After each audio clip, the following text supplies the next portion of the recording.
제목이 좋아서 읽는 책. 안녕하세요. 필름프롬 대표 성현 목사입니다. 제목이 좋아서 읽는 책은 국민일보 마이12가 만드는 책 속의 팟캐스트입니다. 매주 한 권의 신간서적을 소개해드립니다. 기독교 신앙의 눈으로 다양한 분야의 책을 소개해드리고요.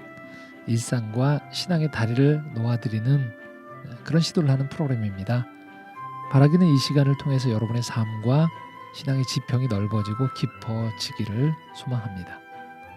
그럼 시작해 보도록 하겠습니다.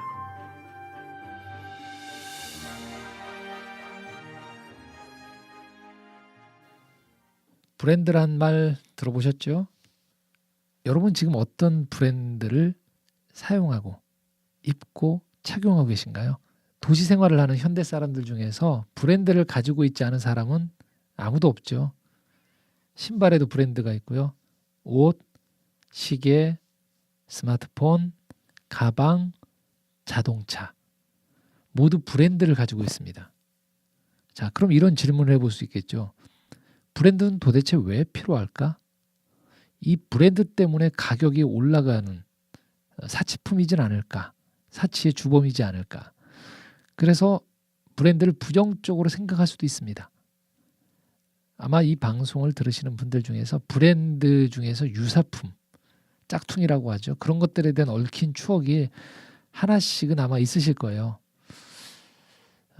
그러다 보니까 보통 이 브랜드를 이 자본주의 사회 안에서 이 태생된 불필요한 것들, 거품, 허영으로 치부하기가 쉬운데요. 또 반면에 다른 한쪽에서는 무조건 이 브랜드라면 따라가야 된다는 유행으로 하는 양극단이 좀 존재하거든요.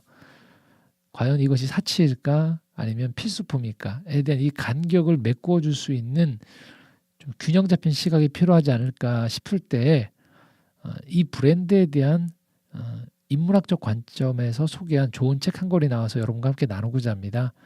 책 제목은 브랜드 인문학입니다. 이 책의 저자를 좀 소개해 드릴게요. 김동훈 선생님이신데요. 서울대학교 서양고전학학 협동과정에서 히랍과 로마 문학 및 수사학을 공부하시고 현재는 이 고려대학교 대학원 철학과에서 플라톤 그리고 키케로를 연구하고 계신다고요. 신학대학에서도 강의를 하셨고요.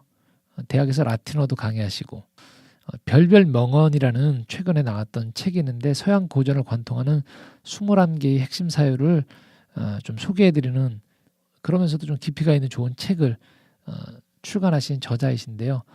철학과 또 우리가 평소에 어렵다고 생각하는 이 고전에 이 현대인들에게 다가가기 쉬운 어투 그러면서도 좀 깊이 있는 성찰과 통찰을 주시는 좋은 안내자다라고 여러분들께 소개해드릴 수 있을 것 같습니다.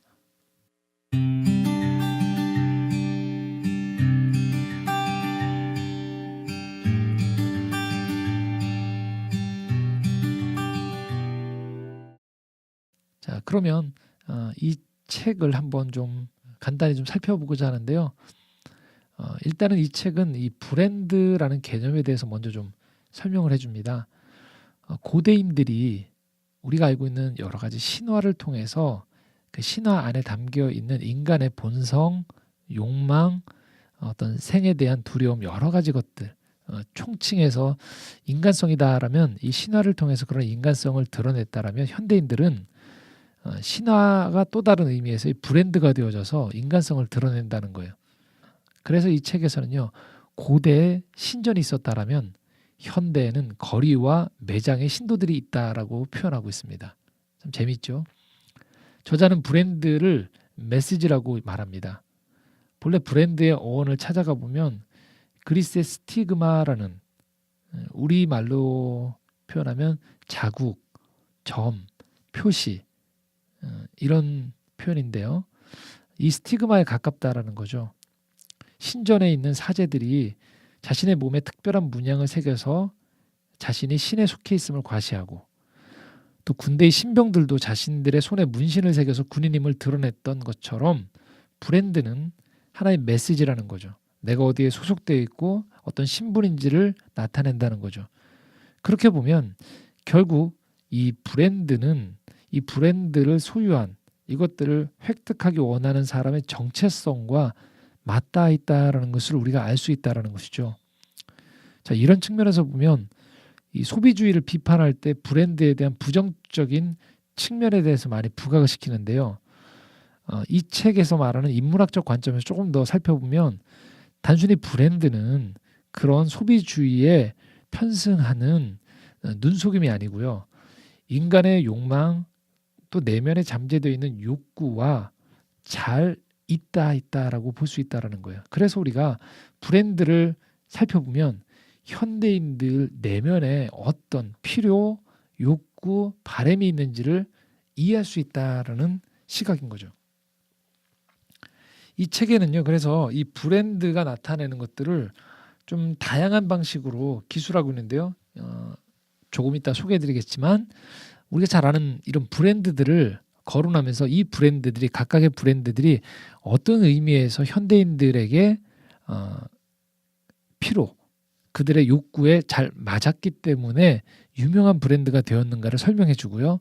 그것들을 통해서 우리라는 사람들, 현대인들의 이 깊은 속마음을 읽어주고 있습니다. 예를 들면 이런 겁니다. 목차에 나와 있는 부분들을 제가 좀 간단히 소개해드리면 정체성을 이야기할 때요. 대표적으로 우리가 잘 아는 프라다라는 이 브랜드를 통해서는요. 이렇게 표현합니다. 나의 정체성을 알 때 비로소 브랜드는 필요가 된다. 또 아마존, 전자상거래하는 곳이죠. 기존의 상거래를 벗어나서 이 아마존을 통해서 사람들은 접속의 통로에 대한 욕구를 해소한다는 거죠. 또 감각과 욕망이라는 측면에서 보면 이 스타벅스의 로고를 그 사일렌으로 표현될 수 있는 이 스타벅스의 로고를 통해서 죽음 충동이 어떻게 예술이 되는지에 대한 이야기가 나오고요. 베네통을 통해서는 색채 감각이 어떻게 세상과 맞닥뜨릴 수 있는지를 소개해주고 있습니다.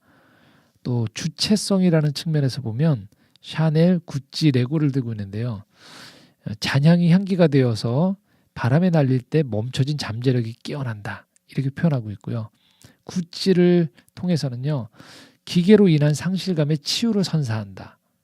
레고는 동일한 불익의 수많은 시뮬레이션으로 원본이 창조된다라고 얘기합니다. 지금 제가 좀 시적으로 표현되어 있는 이 어구들을 각 챕터에서는 상세하게 풀어주신다고 이해하시면 될 것 같아요.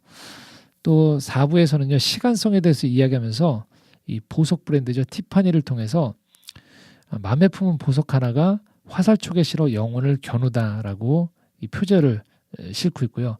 디즈니는 정지된 그림을 편집하여 생명을 불어넣다. 몽블랑은 이 만년필이죠. 쓰러지는 허물을 찔러 기억을 현실로 살려낸다. 자, 5번째 5부에서는요. 매체성에 대해서 이야기하는데요. 버버리, 코트죠. 몸을 확장하여 노예 근성을 넘어선다. 입생 로랑, 일상이 예술이 되고 예술이 일상이 되는 패션. 그리고 마지막 6부에서는 일상성을 얘기하면서요. 아르마니를 가지고서는 무채색으로 생명체의 안정감과 저항력을 키우다. 크리스찬 디오르는 현실을 넘어 저항하라. 또 루이비통, 잃어버린 말발굽 소리를 가방에 담다. 이런 상징적인 어떤 표현을 통해서 그 안에 깊게 내재되어 있는 현대인들의 욕구를 표현해주고 있습니다. 자, 보통 우리가 욕구, 욕망 그러면 부정적으로 보기 쉬운데요. 사실 이성중심적인 사고관에서 봤을 때는 못마땅할 수 있어요. 왜냐하면 욕구나 욕망은 통제가 불가능한 거니까요. 잘 안 드러내죠. 하지만 실제로 우리가 어떤 일들을 진행할 때 보면 우리 안에 있는 이 욕구와 욕망이 우리를 움직인다라는 것들을 놓치면 안 된다라는 것이죠.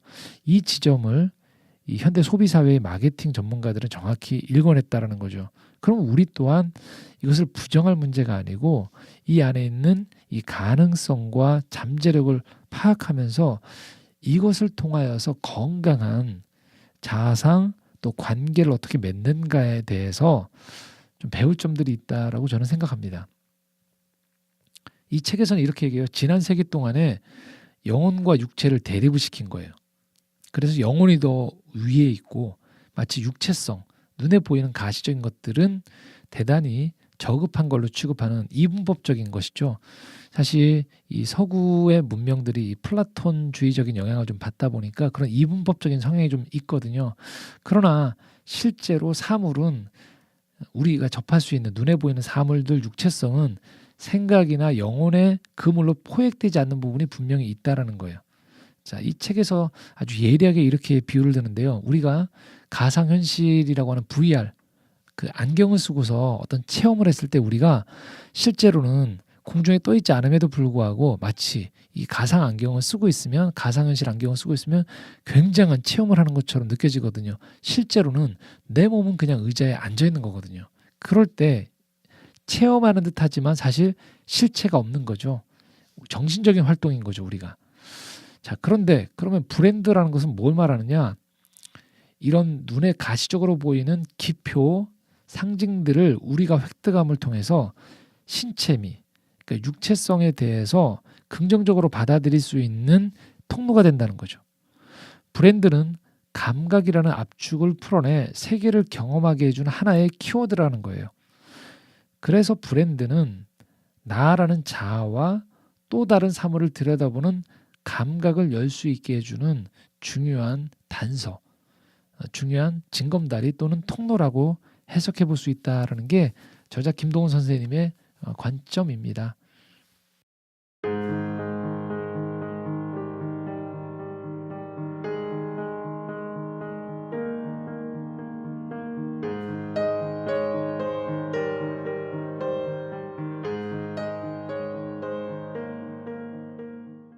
자, 제가 계속 그 전체적인 그림만 이야기해 드리니까 혹시 이 책에 그럼 어떤 내용들이 있는가 좀 구체적으로 알기 원하시는 분들이 있을 것 같아서 이 낭독의 시간에 제가 함께 여러분에게 그 중에 하나를 좀 소개해 드릴까 합니다.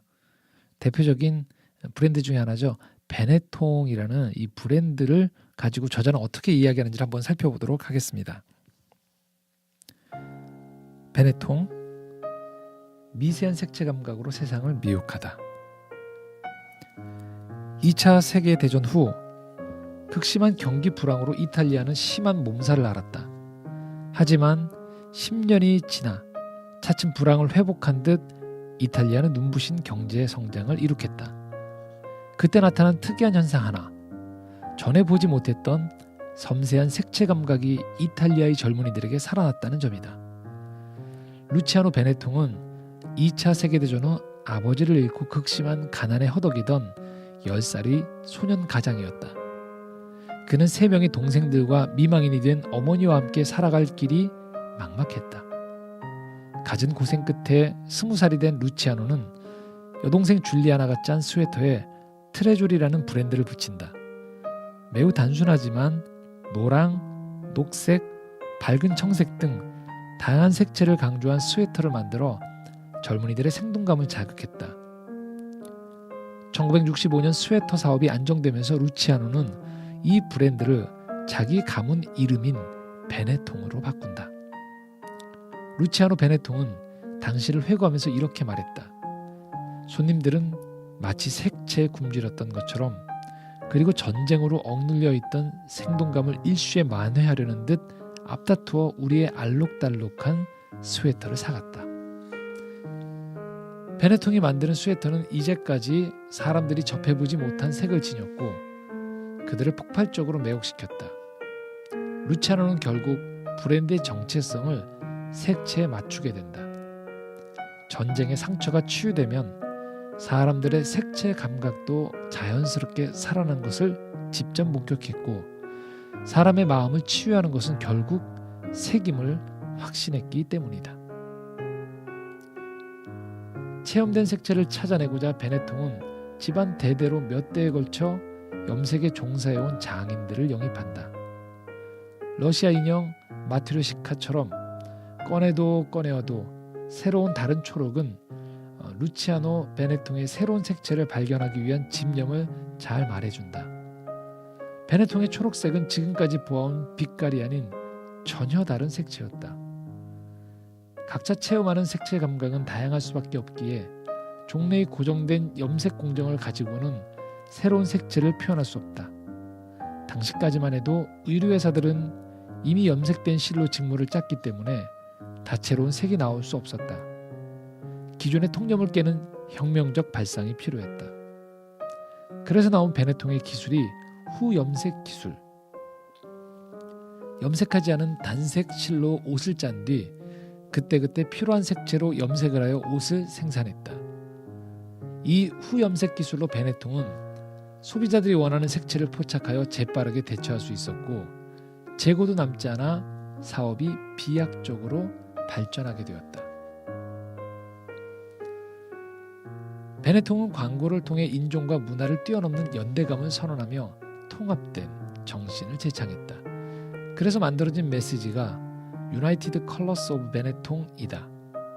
이 문구로 다인종, 공존, 평화, 환경보호, 인권을 환기시키는 메시지를 대조적인 색채와 함께 이미지화해 전달했다. 파장이 큰 만큼 호불호가 갈리기도 했지만 조명받아야 할 대상을 향해 관심을 고취시켰다. 베네통이 취한 회복의 길은 색채에서 찾은 것이었다. 당신은 몸이 회복되면서 보지 않던 하늘과 산과 바다 그리고 들판을 보게 된다. 색에 대한 탐구도 세밀해져서 미세한 초록과 조우하게 되는 기쁨도 알게 된다. 루치아노 베네통이 주목한 색채, 판에 박히지 않은 새로운 색채 발견, 그 색채를 자유롭게 표현할 후염색 기술, 세상에 대해 새로운 색채를 갖도록 하는 돌발적인 광고. 베네통은 색채로 몸의 회복을 소망한다. 브랜드는 감각이다. 만약 몸의 회복의 감각까지 포함시킨다면 베네통은 회복의 수단으로 착색 감각을 선택했다. 브랜드 베네통은 이제까지 접하지 못한 착색 감각을 패션에 유감없이 발휘하여 또 다른 신체가 되라고 우리를 매혹한다. 감각을 통해 신체는 대상으로서 재현되는 것이 아니라 체험된 신체가 된다. 회복에는 색채 감각이 살아난다. 이번 주말에는 당신만의 색채를 발견하자. 하늘에서, 거리에서, 집에서, 그리고 사람에게서. 병 깊은 몸이 한 올 한 올 구분해내는 회복된 감각의 힘은 각자가 체험하게 되는 색채로 지속될 테니까.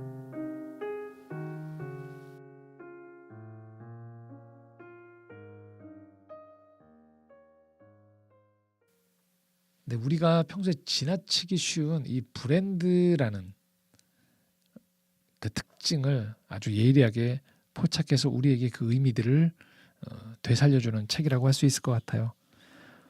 고린도후서 2장 14절에 이렇게 말씀합니다. 우리를 통해서 그리스도를 아는 냄새를 나타내신다. 고린도후서 3장 3절은 이렇게 말씀하죠. 너희는 그리스도의 편지다. 뭘 말할까요? 우리가 하나님 나라에 또 하나님의 브랜드가 될 수 있다는 거죠. 세상 속에 살지만 눈에 보이지 않지만 살아계신 그 하나님을 나타내는 브랜드가 우리라는 것이죠. 어떤 모습으로 우리가 살아갈 수 있는지를 사람들이 지켜보고 있다라는 것입니다. 아무리 우리가 입으로 말하는 것들을 넘어서서 우리의 삶, 가치관 이런 모든 것들이 결국은 우리가 믿고 있는 바를 나타내는 그런 기표라고 하죠. 상징, 브랜드라고 할 수 있을 것 같아요. 우리는 또 우리 교회는 어떤 브랜드로 사람들에게 읽힐까 한번 생각해 보면 좀 많은 반성, 어떻게 나아가야 될 길이 좀 보이지 않을까 싶습니다. 이 책의 한 부분에서는 이렇게 말하고 있습니다. 내가 선호하는 브랜드의 메시지와 그것을 좋아하는 나라는 사람의 정체성 그리고 상품의 가치를 제대로 알 수 있으면 우리는 이렇게 외칠 수 있다고 말합니다. 내가 곧 브랜드다.